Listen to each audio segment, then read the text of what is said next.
Welcome to the Real Boardloft. I'm Forman, and this is the Lost Crowd Killer Round. This is a new board from Lost, and it's based on the popular Crowd Killer, but taking the double wing swallowtail or double wing super swallow that's on the Crowd Killer and bringing it into a more conventional round tail.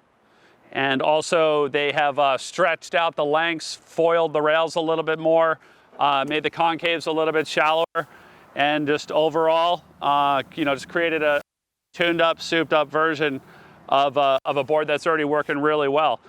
This board is, basically it's a big guy short board. And we talked about it in the first look video or first impression video about this board being a really good looking big guy short board. And it's also a really good, after surfing it, you can see we took this thing down to Puerto Rico. We surfed it a bunch when we were down there.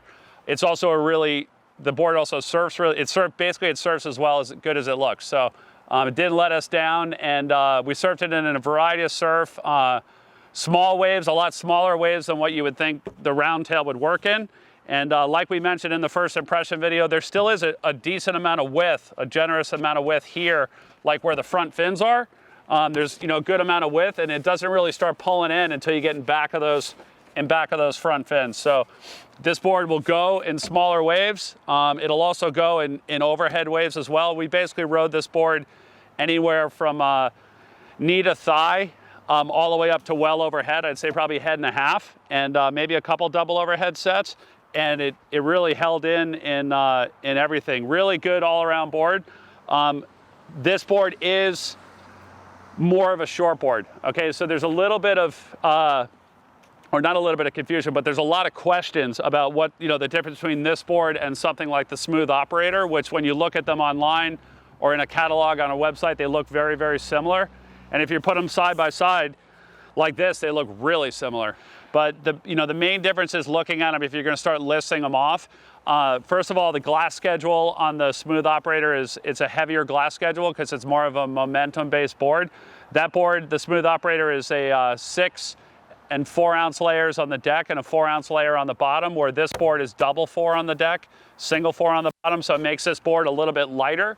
So for throwing it around in harder turns, you're going to feel a little bit less weight, which in turns is a good thing. Also, the nose is a little bit thinner on this board and a little bit more flip right in the front of the board, and a little bit pointier as well.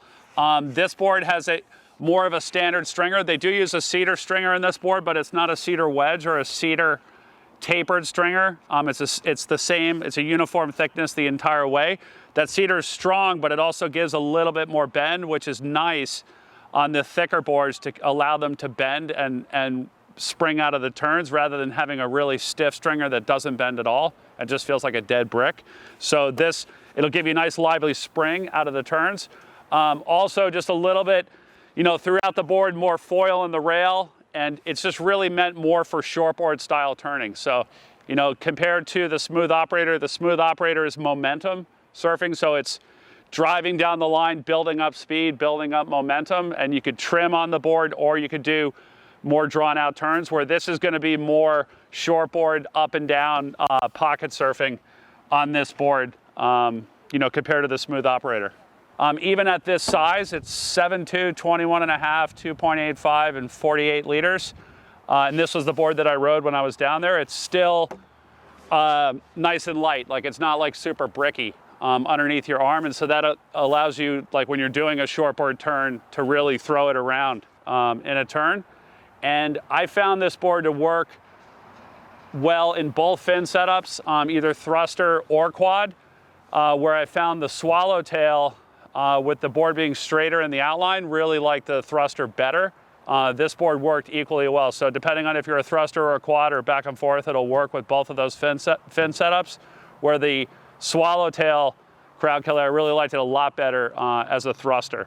So the round tail Crowd Killer, this isn't necessarily, if you have a Crowd Killer and you're looking for a step up, you could use this as a step up, but it's not necessarily designed to have a huge upper range compared to that board, but it will go in bigger waves.